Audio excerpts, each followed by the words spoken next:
Isang mapagpalang araw po sa ating lahat. Welcome again to our 365 daily devotion. Our topic for today is 7 Essentials, the Second Coming. And our scripture for today is 1 John chapter 3, verse 2 to 3. Dear friends, now we are children of God, and what we will be has not yet been made known. But we know that when Christ appears, we shall be like him, for we shall see him as he is. All who have this hope in him purify themselves just as he is pure. So our first teaching, or our teaching for today, is the doctrine of the second coming of Christ. And first is Jesus became like us at the first coming so that we can become like him at the second coming. So yung unang pagpunta dito ng Panginoon, he became like us. Namuhay siya ng para siyang tao, di ba? Lahat ng nararanasan natin, naranasan din ng Panginoon natin nung first coming niya. And siya yung umako ng mga kasalanan natin. So that's the second coming, sa muli ng pagbabalik.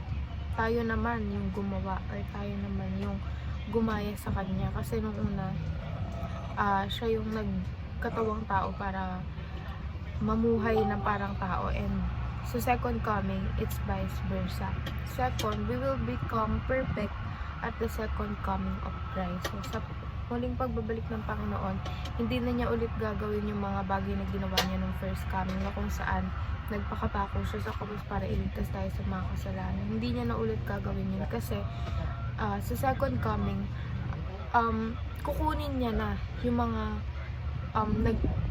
nag-aantay sa kanya, yung mga nagrepent sa mga kasalanan, yun na yung kukunin niya, so that we will become perfect. Kasi lahat ng kukunin ng Panginoon, yun talagang nagkaroon ng faith, diba? Kasi yun yung key para magkaroon tayo ng salvation, and yun talaga yung purpose kung bakit babalik ang Panginoon, kung para kunin tayo at hindi na para magpakahirap ulit. Third, the hope of the second coming purifies us from a sinful life. So yung second coming, ito yung magiging motivation natin sa araw-araw. Ito yung magiging pag-asa natin na pwede pa tayong magbago, na hindi pa huli ang lahat para mag-repent tayo sa mga kasalanan natin. Kasi yung second coming na yun, kumbaga, ay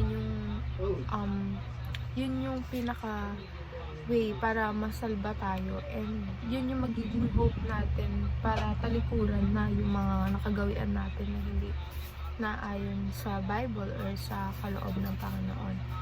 So, sa second coming na yun, it will purify us from a sinful life. Kaya magiging perfect tayo kasi tatanggalin na lahat ng kasalanan natin, and kapag punta natin sa langit, wala na tayong mararamdamang sakit or hirap. Dahil ibibigay ng Panginoon lahat ng pangangailangan natin ng siksik, liglig, at umaapaw. And yun lamang po. See you again on our next 365 daily devotion.